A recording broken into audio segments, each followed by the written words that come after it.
Good afternoon, everyone. My name is David Turner, and I'm the Managing Director at Risk New Zealand. Welcome to this November lunchtime seminar, the final one for 2021. And look, a big thanks for joining us all year, being really supportive of Risk New Zealand and coming to the seminars. There's some exciting ones lined up for a little bit into next year, probably this first quarter, getting to the second quarter. And we had some really good ones this year and a great one to finish us off. I would like to thank and acknowledge the support of Risk New Zealand sponsors who make this possible. So that's Marsh, CAMS, Protec, SIO Global, Insurance Business New Zealand, F24 and Azenic. All participants have been put on mute, but please feel free to type questions straight into the Q&A panel anytime during the session. We'll be having a Q&A session towards the end of the presentation. So really exciting. Now on to today's topic. Resilience and risk from the frontiers of human performance and neuroscience. It's my great pleasure to introduce you all to Ian Snape, CEO of Frontline Mind. Thank you, Ian. Thanks, David. Hello, everybody. Fantastic to be able to talk to you all today and to reach out into the Risk New Zealand community. I want to talk today a little bit of a story that is really the journey of our company and how we came to be Frontline Mind. And the journey begins right back in around about 2008 at the global financial crisis. In Australia in particular, there was a prediction that there could be a recession with unemployment potentially reaching more than 10%. The government of the day, Kevin Rudd, introduced a $42 billion stimulus package. In that package, there was $3 billion allocated to a home insulation scheme. This was an inspired policy. It took jobs where they were needed. It had a long-term sustainability flavour, and of course, it could tackle climate change, reduce it by reducing emissions. So great investment conceptually. However, the risks were not well managed. There were more than 100 house fires and 4 deaths during the program. This was viewed as a train wreck for the government. The opposition were able to portray the Rudd government as being incompetent, unable to manage with good governance, unable to deal with complexity and risk. The stories of the deaths, of the mismanagement of what became known as the pink bats debacle raged in politics in Australia for months, and it was part of the process that led to the overturning of the government. There were other problems as well. So Minister Garrett, Minister Rudd had a really tough time, and at the time I was an executive in the Australian Antarctic program in the Department of Environment, as it was at the time. And in 2010, I was invited to a conference in Canberra for around about 150 execs. The conference was called Risky Business. And in the conference, there was a review, a presentation of 2 reviews, the Hawke and Faulkner reviews. And they looked at what went wrong with pink bats in the department. And they concluded that there was a failure of leadership and governance. And these 2 things are important, leadership and governance. Now, what was really interesting was that the keynote was this guy I'm showing you a photo of here on the right-hand side, who's called Tim Snape. Now, he's no relative of mine, but terrific guy. And in 1984, with Greg Mortimer, he put up an incredibly bold ascent on Everest up the Norton Couloir. So Tim's the keynote speaker, and he gives a presentation at the dinner. And he gives a fantastic slideshow, really beautiful, talks about all these incredible expeditions, and it's clearly high risk. Not once did he mention risk. He didn't mention it at all. So in the dinner, my CEO happened to be sat next to him. She wasn't really interested in climbing, but she knew that I was, and I like the whole outdoor adventure-y thing. So she came over for the dessert and said, "Hey, do you want to come and entertain this guy? I don't really have anything in common." So I got to sit next to Tim and have a chat. And I said, "Oh, you know, we shared the fact that we're both interested in skiing and climbing." And then I said, "Hey, would it be okay if I asked you a few questions?" And he said, "Sure." And I said, "I'm really curious. you're at a conference about risky business, and you just talked about incredibly bold ascent of Everest, and not once did you mention risk. And he went, oh. I said, can I take you back there? So I took him back in his mind, and he was imagining being up at these on these ascents. And I said, so what happened just before a particular event when he turned around? And he looked over his shoulder, like about here. And he said, well, it's like I just had a voice telling me what to do. And I started to unpack this a little bit more and understand, what's this voice? How does this work? And I realized that the critical part of how he does risk was not portrayed to anybody at all in this risky business conference of 150 people. So this really piqued my interest. The department, in response to the Hawke and Faulkner reviews, clamped down on governance. They accelerated decision-making right up the food chain. They brought decision-making to be a really tightly structured process. It became very cumbersome. And I'm going to come back to that and the consequences of that a bit later. My response, though, was to understand a little bit more about what people like Tim did. And I set off on a project that I called the Risky Business Project to understand, what do exemplars do in the risk domain? How do they do it? And then how can I fast track that into business or government? So to do that, I needed to get under the surface of conscious thinking, this awareness of, hey, I sort of did this, the narrative, to understanding, what do people actually do? What's unconscious or hidden that informs their decision making? And to do that, I needed to go on a journey into the neuroscience of learning, how we do decision making in complex domains, and really get out there amongst high risk and the high risk taking elite. To choose the people I studied, I made sure that they were at least 40 years old. I figured there's no point studying a 20-year-old man because they haven't had enough chance to die yet. So my threshold was going to be at least 40, and they need to be involved in the sorts of risk where if they get it wrong, they're going to die, or there's going to be some sort of really catastrophic, traceable event. So this is one of the first guys I studied. His name's Gary Keane. He's actually he operates in New Zealand as a heli-ski guide. He's a good friend of mine. Elite mountain guides are a great place to start. Guides have around about a 1% mortality rate each year. There are a lot of guides and their clients that end up dying in the mountains. It is really quite a high risk activity. Gary's a guide assessor. He's over the right age. He provides avalanche assessments and training in New Zealand. So my proposal then was to model the decision-making processes of Gary and people like him, and map that. And what I mean, I'm going to unpack a little bit more what I mean by modeling. So one of the things I did, I went into some of the neuroscience and studied some work by a guy called Michael Gazzaniga, Professor Gazzaniga, who worked with split brain patients. This is in response to epilepsy, where there's a cascade across both sides of the brain. So what they do is they split the corpus callosum and it stops those cascades. They've done around 10,000 of these. There's probably better ways of dealing with this today. But one of the studies he did was looking at the way that different images are dealt with through the eyes, and how the brain processes. So he presented a split brain patient with two images. A chicken foot was presented to the right eye, and a snow scene presented to the left eye. And then these cross over through the optic chiasm and go into the right brain and the left brain, respectively.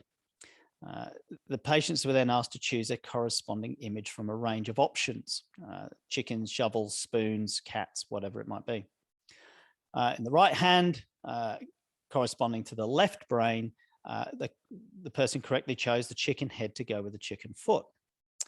In the left hand, corresponding to the right brain, also chose correctly a snow shovel to go with the snow scene.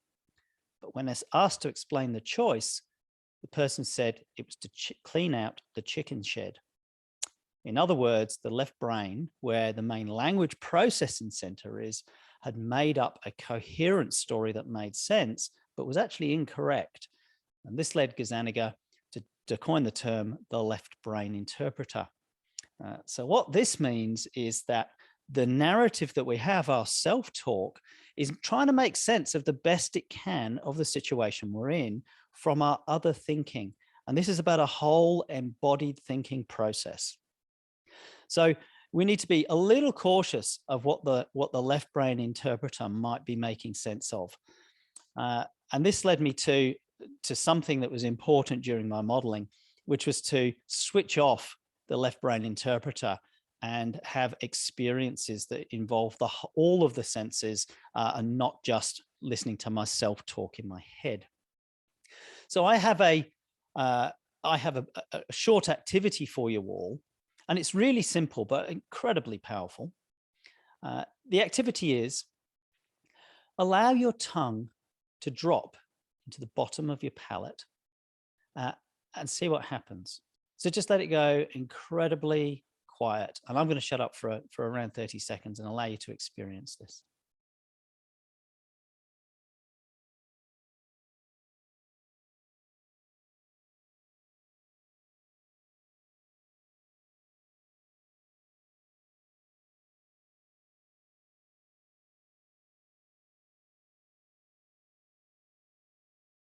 So what happened for you? And please do jump on either the chat or the Q&A. For most people, when they allow the tongue to drop into the bottom of their mouth, they experience silence. And part of the reason is that when we speak, the tongue moves just in small amounts. And of course, when we speak out loud, the tongue moves a lot. But when we talk internally, it also moves in a small, what we call micro movements. So what can happen is if you still the tongue, you still the inner self-talk. Use the chat. Let me know how you found that activity. And please excuse the irony of getting you to chat about not chatting. So in some ways, this is partly flipping the script on the way that we think about risk. Often we say, hey, we want to be talking about risk. And I think that's absolutely true. We do want to be talking about that in teams. But sometimes it really does pay to talk less if it's our own internal self-chatter. My next little piece of neuroscience was some really important work from a guy about a patient called Henry Mollison. At the age of around 27, 1953, so quite a long time ago, he had surgery, and again to deal with epilepsy. He had a part of his hippocampus removed, which affects short-term memory. And as part of his studies, there was a neuropsychologist called Brenda Miller, did a number of experiments to understand what this might mean. One of the experiments she got him to do was to trace between the parallel lines of a star whilst looking in a mirror. And this is really tricky. She got him to do it over and over again. Now, when Henry would come in to meet Brenda, Brenda would say, hello, Henry, how are you? And he'd say, hello, have we met before? He had no recollection of ever meeting Brenda or repeating the experiment. And she got him to do this over and over again. And what was interesting was that he got better at it. He got better even though he had no recollection of learning or doing the activity. And this is one of the first studies that realized that we can learn through action without conscious awareness. Now, this is important for all sorts of things, of course, to do with risk. We can pick up habits by doing things, but also we can use embodied visualization. And I'm going to talk a little bit more about that, which can help us use all of our thinking when we think about risk, particularly where there's a risk that we can get injured whilst learning about the risky environment. So just a brief moment back into avalanches and some of what I'm doing here. I've done the neuroscience. I've got a bit of an idea how I might be going. I can learn through action learning. I need to be quiet with my internal dialogue. I'd already had a bit of experience of avalanche management. I did a professional course back in 1998. Back then, we more or less presented 5 danger levels. They went from low to extreme. There's a fairly logical process to derive a category. What's most interesting is that most people die in category 2 and 3. Not in 1, risk is low, not in high and extreme, because for many people, that's just a bit of a binary decision making. I won't go out. But when it's 2 or 3 and the situation is complex, and I use the word deliberately, and I'm going to come back to that in a moment, people go out and they die. Now, on the course, I had a fantastic instructor, a guy called Bill, very famous in New Zealand avalanche circles. Bill said at the end of the course, "Congratulations, you've passed." I'd just like to remind you that I've had 16 of my close friends and associates have done this course, and 8 of them have died in the mountains through avalanche. So that didn't strike me as a terrific odds for being out there and doing this sort of stuff. I've lost a couple of friends to avalanche, so I took this stuff pretty seriously, and I do love my backcountry skiing. So I wanted to stay alive, and it was clearly much more than being certified or ticking a list or deciding where am I between 1 and 5. So I wanted to study more. In here, I reached out to this guy called John Grinder. He's a climber, ex-special forces, developed NLP as a means of modeling and replicating expert performance. He was very generous with mentoring me, not just in the skill acquisition, but how to stay alive in the process. And there's an enormous amount I learned from John, particularly for this modeling project with Gary, and then later into some other frontline operatives and how I've worked with them. So I'm equipped with the modeling techniques, and more or less it's a little bit like this monkey see, monkey do idea. Again, another piece of research. Italian researchers in the 1990s discovered that the premotor cortex is active during actual and observed actions. So what this means was they found that the parts of the brain in the monkey lit up when it grabbed an object, but when a human grabs the object, the same areas of the brain light up. So this really gives us the opportunity to think about, well, what does embodied visualization do for us? And essentially what this means is if we engage the whole body in what we're doing, we can watch other people, we can watch risk, we can imagine risk, and that can activate the whole thinking system, our whole neurology. So I'm bringing together now trends of neuroscience and some practical applications for how I might be going into environments like this, following this guy down slopes and trying to stay alive whilst I'm doing it. So this is really how, in some of the ways where he was skiing in particularly high risk things, or he was ski testing slopes to see how they might respond, I'd be modeling from a distance initially before I started skiing some of these sorts of slopes. What was particularly important, and one of the things that John taught me, was when to have that signal in your body generally that says, no, don't do that. Just hold back. What's the signal for stop or no? And that was really important here. And I'm going to talk more about that. That signal really came to play a bit later on. And this is another activity I've got for you just for 1 minute now. I'd like you to think of a risk that you like to take or have taken, and then identify your signal for unacceptable risk or your no. And again, please use the chat to share your insights. This could be a gut feeling. This is the most common one that we have when we interview people. They'll often say, oh, my gut churns over, I've got a heavy sensation. Or it can be prickles up the back of your neck. Or is it a twitch or a tension between your shoulders? Or is it an image or a word or a sound? What is the sensation for you? What tells you no? How do you know to not do something?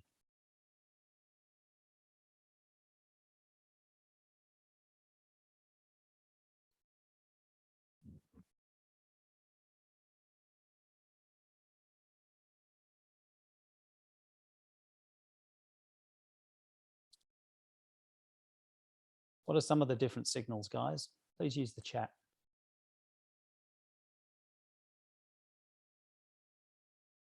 So mine is a sense of heaviness, usually upper chest. I can be really excited to do something, but I'll have this sense of heaviness in the chest and it'll be going, something's not right here. I've worked with frontline operatives. I've had one guy who had a sense of numbness beneath the knees. Just an unusual, quirky signal. What else I've had? quite a few people do have this sensation up the back of their neck. What are some of the things that you do to identify risk? The stress sweats from Vicky and Jennifer. Cold. Jennifer, where is cold? Is that all over or a particular part of the body? Arms. So these are, once you understand what the signal is for, these are an incredibly valuable part of your decision-making process. Rationally, you might think, yeah, let's go. But if you've got some of this other stuff going on, you really do need to pay attention to it, because this is picking up on patterns. It's picking up on the subtleties of risk. Doug's got tight shoulders. Probably need to get more in touch with those sensations next time I take a risk. Absolutely. This is one of the most useful and powerful coaching tools that you can have around risk with executives, with teams, with frontline operatives. Every frontline professional, so tactical teams, could be people working with mental illness, where there's really high risk on a day-to-day basis. They've all got really quite clear signals. And same too for ski guides. Moving right along. So here's me modeling. I'm in the middle in the orange, and I'm following Gary there at the front. We've got Lucy in behind him. I'm literally following in his footsteps and getting an idea, how does he manage people? How does he make decisions? And one of the really interesting things I found about Gary and decision making was he tests how people go in the environment. So he does an assessment of the snow stability, the sorts of terrain that we're in, the weather. But the big unknown is the human factor. How do people behave? And what he'll often do is he'll go out with a plan A, or it's something he'd really like to ski, and he'll set very clear boundaries for how he would like everyone to perform. If they perform on cue, he'll go with plan A.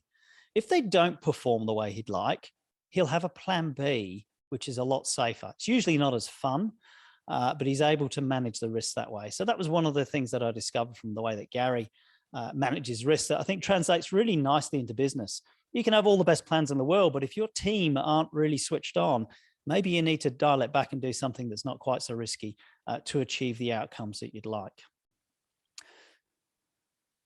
Another thing that I found about Gary was he's really curious. He's got an incredible passion for learning. And the more I delve into leadership and risk, the more I realize that the best decision makers, the best risk takers are actually very, very curious people, super keen to learn. And they're generally quite committed in a deliberate way to their learning journey. One of the things that Gary does is he's always looking for the opportunity amongst the risk. So he skis reasonably high risk terrain, with sometimes into category 4, certainly in category 3 and 2. But he's always looking for opportunity, and he's always managing risk, and he's always engaged. I remember one situation where we're in just down the road from here in Chamonix, in the French Alps. It's the night before we were going to do a big ski trip, and a squall came in. The weather was a little bit inclement, and I noticed that Gary glanced up to the mountains, and I asked him, what happened just then that got your attention? And he said, I imagined the wind angle and the strength at mid-station, 2,300 meters up. So what's happening here is that Gary's attention's been brought about by a change in the environment, in this case, a gust of wind. And he thought about what would be going on where we would be skiing up in the mountains, given what just happened. So he's starting to build models, unconsciously building a model of snow at various elevations and aspects across the mountain. And he relates that in time. So as we traveled up the next day, as we were coming into this mid-station, I asked Gary, what are you looking for right now? And he gave a really important answer. He said, I'm looking for anything that's different. I know what I think I might expect, but I'm looking for, am I wrong? What's different about what I was thinking? So he's looking for exceptions. And this led me to another piece of really important neuroscience around cognitive bias. I don't know if you've come across this idea of inattentional blindness. There's some studies, it's called the monkey business illusion, and I recommend you jump on and have a look at that if you've not seen it. In the first experiments, they had a team of players in white and a team of players in black passing a basketball. The challenge was count the number of basketball passes. People get focused on that, and they miss the fact that a full-size person dressed in a gorilla suit joins the game, and they miss the gorilla. It's called the monkey business illusion. Traft and Drew and co-workers, the people that came up with this study, did another follow-up in 2013 where they asked radiologists to look at a series of scans and tell us what they saw. He put a gorilla-shaped image 40 times larger than the average nodule that people would see. 83% of radiologists did not notice the gorilla on the scans. And this is one of the best studies of inattentional blindness, where we only see what we're looking to see. You want to be part of that 17% that are scanning for difference, scanning for novelty, scanning for risks that you don't predict to see, and in this case, the gorilla.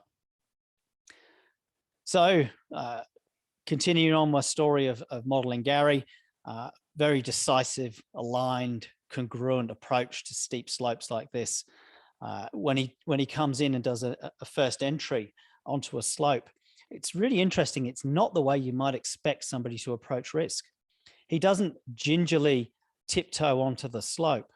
In fact, quite the opposite. The first turn, the first entry is generally a really hard, fast run, and he'll do a compression. And interestingly, I found a lot of the people that I skied with who are super experienced did the same thing.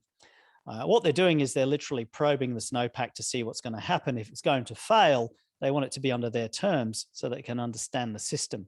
So they'll hit it hard, they'll ski fast, and they'll ski to a zone of safety that's pre-planned. Now, this started to draw me into some of the different frameworks and some of the different models that are out there around complexity and risk. And as I started to bring back my findings into the realm of leadership and decision-making, I came across Dave Snowden's work. I don't know if you've come across the Cynefin framework. I thoroughly recommend that you become familiar with this. It's at the center of how I approach risk, and when I train teams or organizations to deal with risk, this is what we use. In Dave's framework, there are 5 domains. There's a clear or obvious domain where pretty well anybody can tell you what's going to happen. It's predictable. An example might be electrocuting yourself. There's a really obvious hazard, bare wires in the middle of a floor in a factory. Anybody can tell you, hey, that looks dangerous, let's not touch it. Complicated might be when we're thinking about risk. This is the domain of experts. This is where people need to analyze what the risk might be, but it's still a predictable system. Factories are a really good example of complicated systems for the most part, if you exclude some of the human dimensions.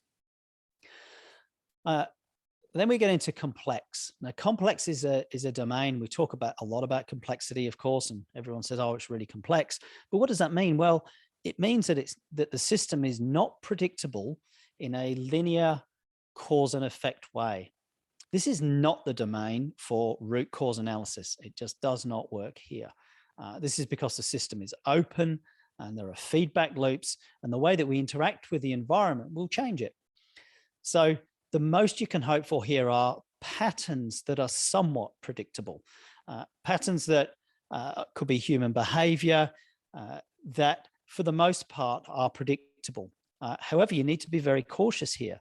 And I often use the story of Montecore the tiger. There was a show in Las Vegas, Siegfried and Roy. They went on stage for 20 years with a white tiger.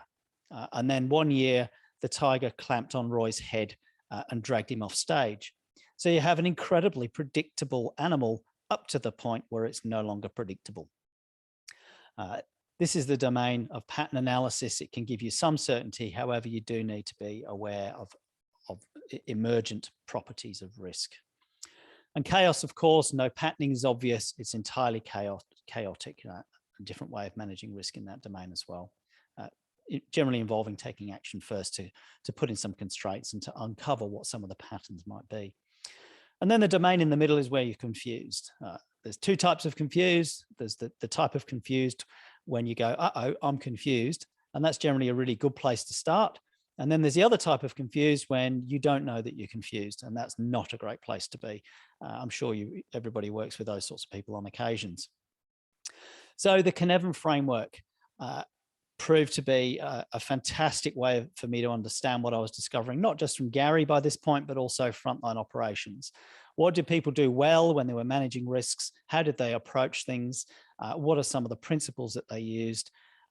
And I have to say that the standard operating procedure for risk, the sorts of things that you might see around best practice, or sometimes good practice even, are generally not useful in complex risk. So things like standard operating procedures and risk tick and flicks can actually go the other way. You can end up with complacency, which can lead into chaos. So you need to be very careful about applying the right approach to risk depending upon the nature of the system we're operating in. So a big call out to Dave's framework there, and I'm going to get you to reflect on that. So you've got another activity here.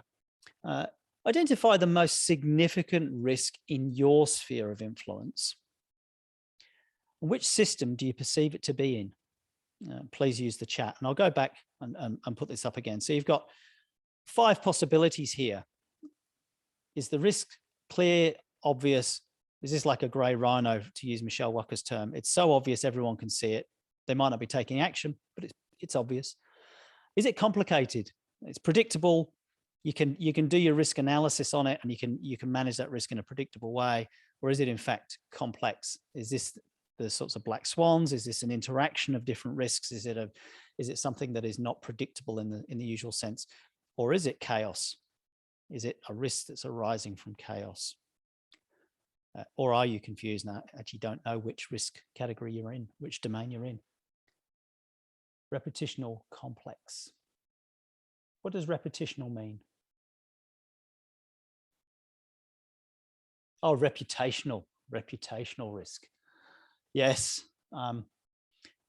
As I began here, reputation risk was arguably up there. You've got 100 house fires from the Pink Bats scheme. You've got 4 deaths.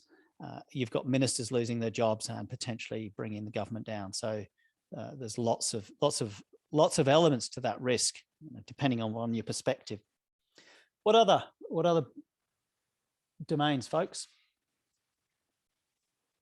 Got complex. Whose biggest risk is in complicated? Anybody?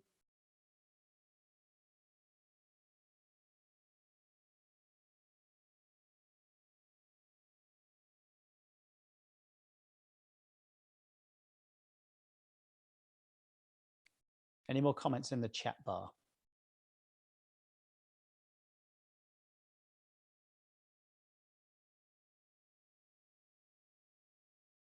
Okay, moving along with the story.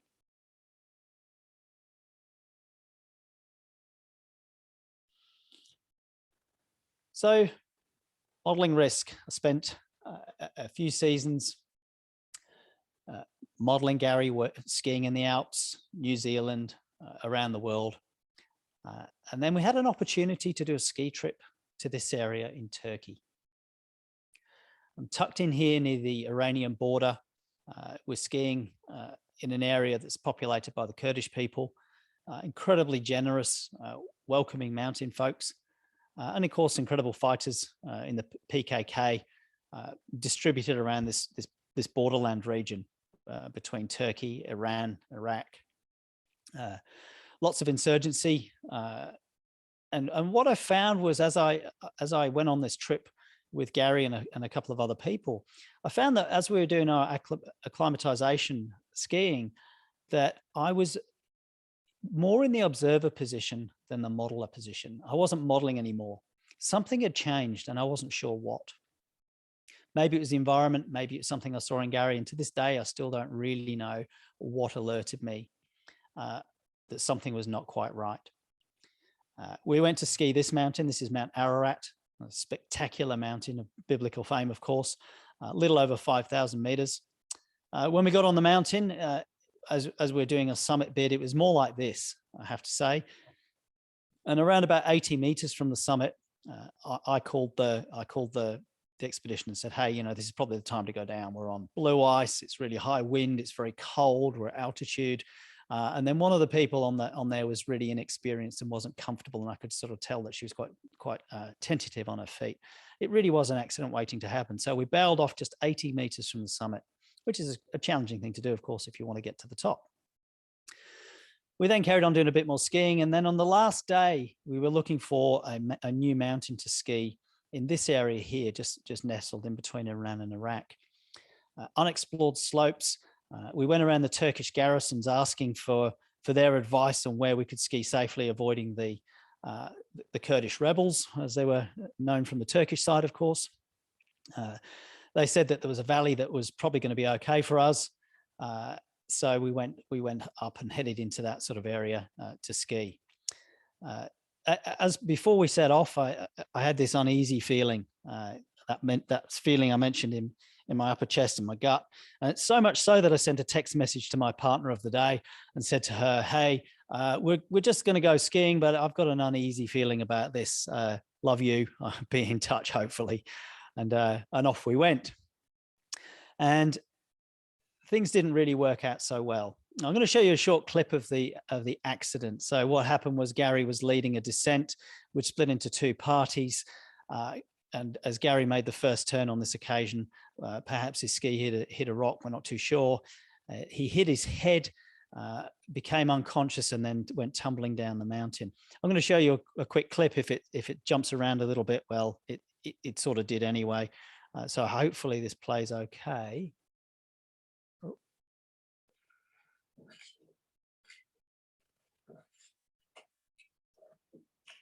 Should have people find helicopter. Okay.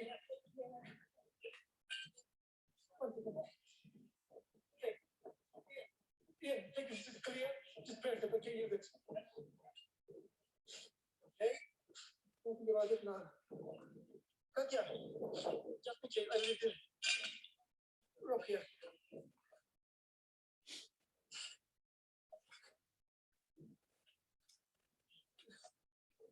One.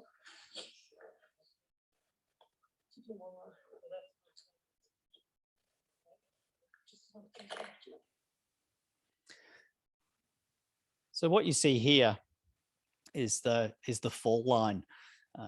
We started off skiing on the horizon there. The idea was to ski down through some of these rock bands. Gary missed one of the top turns and really tumbled down the mountain, hitting these rocks as he went. We split into two groups. Myself and Lucy were with Gary, and Yildirim, the guide, and his friend Katya were elsewhere on the mountain. I sent Lucy to get help, and I went to see Gary and find out what condition he was in. When I found him, he was draped over a rock. He had a lot of blood coming out of his head. I was concerned, of course, about neck injury. What was really interesting in retrospect was we went from a complex situation that was unpredictable to a situation for me that became actually quite simple and obvious, and the domain of standard operating procedures. Upon finding Gary, I reverted to doctors A, B, C, D, E, standard protocol for an accident. It was managing the danger to myself and him, organizing a response, checking for his response, managing his airway, his breathing, bleeding, and exposure to environment. So for me, I spent the next few hours keeping Gary alive in what was effectively a standard operating procedure. But prior to that, and in fact, aspects of the whole rescue and operation were more in the complex domain if we use Cynefin. So we're hinting here now at some of the systems approaches to risk and response. Sometimes SOPs work really well. Other times you need different approaches. So in this situation,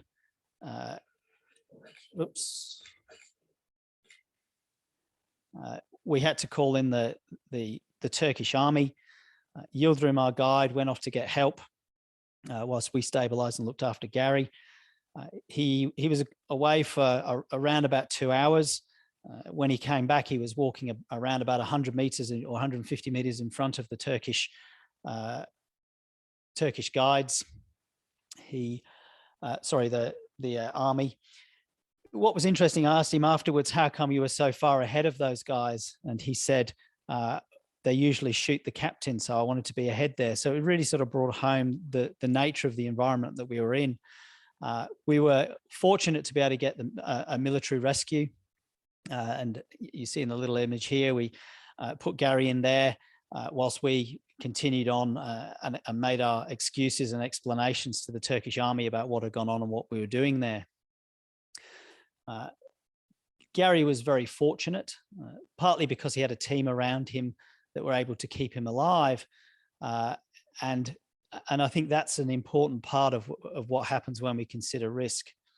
And I think one of the things that's also come out through some of the studies of neuroscience and systems and the way that we approach risk is, what do you do to mitigate risk?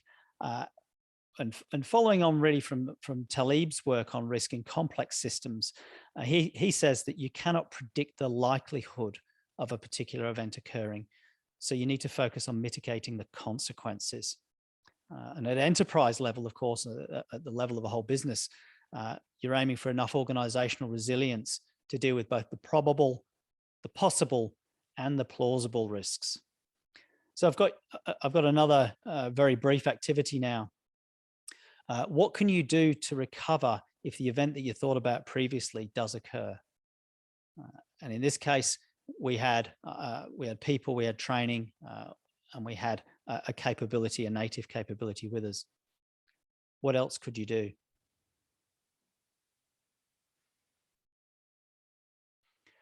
So Doug, reputational, how can you mitigate the risk of reputational damage?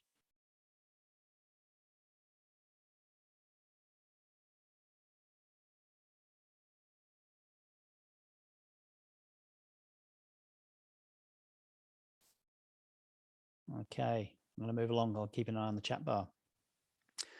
So the study I described in brief, we wrote up into a book, which has just been released, Resilience by Design. This covers half of the study. The first half was around personal decision-making, personal resilience.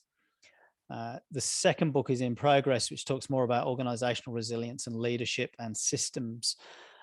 So some of the things we studied in here are really unpacked with this idea of cognitive biases, things like sunk cost, peer pressure and identity, and competition can really cloud the judgment and that relationship between unconscious, intuitive decision-making and those rational approaches to risk as well. Just closing right back on the loop with Tim McCartney-Snape. He was the last person I interviewed in the book. And it was fascinating to come back to him after 10 years and interview again, because I was always wondered what would it be like when I take this story that I've been working on for so long and then sort of capture it again. I've got a really brief description of what he said in our interview 10 years later. I'm going to read it to you. He said, "It's been described before. There's a phenomenon, especially when you get exhausted. You feel your brain is splitting in two. It feels like there's another presence and it's not quite connected to you. That presence feels like it's a wiser you or a guardian. At altitude, you start to lose the ability to direct your thinking. It goes all over the place. Your mind starts drifting. That other presence, though, is sort of watching over you. It's not directly saying, do this, do that, but it's sort of nudging you, subtly making suggestions about what you ought to be doing and not doing. The conscious brain is the one with awareness that I'm here to get to the summit. And then another part of you is going, well, that's all well and good, but what about? This other part of me is just behind me. It's as if it was just outside of me on my shoulder, but you know it's not. It's funny, I've stopped to get my water bottle out of my jacket and you have to drink and you go to hand it to this other interesting imagined self. I mean, that's how weird it gets at altitude. You've actually looked around to see if that other guy is okay. And of course, that person's not there. He's you. So it was really, really fun to reconnect with Tim after all those years. Getting back to the Antarctic program and the Department of Environment, in 2015, there was another review of the reviews and the response to the reviews, typical government. And Professor Shergold looked into what had happened in the department. This is what he concluded. Ministers operate in an environment, high pressure, fast pace, and great complexity. And what was really interesting is that he said that that risk in these environments is a creative process that calls for professional expertise. He noted that the department and the governance restrictions had crippled the department and people couldn't make decisions. What wasn't covered was this idea of what is professional expertise or leadership specifically. And I think that's where we're hoping to head into, unpack a little bit more some of the ways that we can do that in building risk awareness into leadership. I see that Doug's responded there, get trusted advisors and communicate quickly in response to some of that reputational damage. And I think in many complex systems, it is very much about people. Your trusted advisors, it's about the people around you. It's about the people you can talk to, often in an informal, networked way. So some of the conclusions from the Risky Business Project: learning is critical, especially the way that we can improve our relationship between the conscious ways that we make decisions and the unconscious ways that we might make decisions. Being mindful of the left brain interpreter. Our thinking is much, much more than just our self-talk. Context, the type of domain or environment that you're in, really really dictates the sort of a state and action. So context matters enormously. And in complexity, you might need to probe the situation. You might need to probe the risk to work out what's likely to happen. And always being mindful to mitigate the consequences through proactive approaches to resilience. If you want to hear more about Gary, neuroplasticity, recovery and resilience, come along to the NZ Risk Conference on the 30th of March, when I'll be presenting with Steve McCrone on risk in the context of entangled systems. And that's where we take some of what I've been doing and some of what Steve's been doing in complexity and frontline, and start talking about systems, organizations, and what we can do at that level. And if you've got any questions, by all means, reach out to me at Frontline Mind or team at Frontline Mind. And do you have any questions? Please type them into the Q&A or into the chat bar.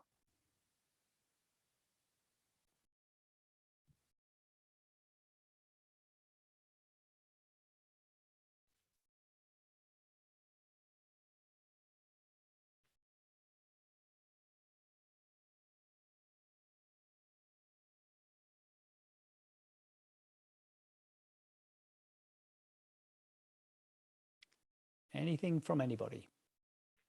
You're a very quiet lot in New Zealand, it'd be fair to say.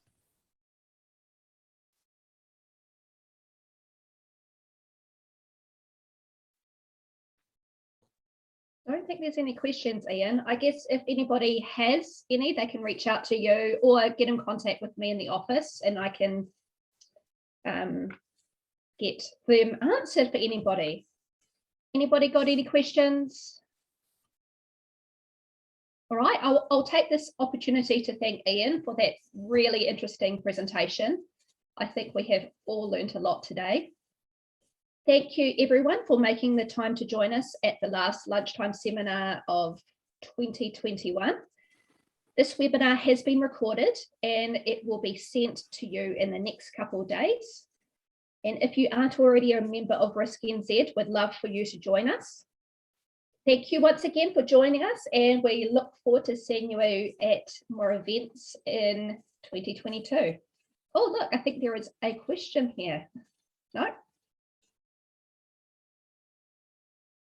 No. Doug's just saying thank you. Awesome. Hey, thank you everybody for joining us. Thanks, Ian. Take care. Thank you all. Have a good day. Bye-bye.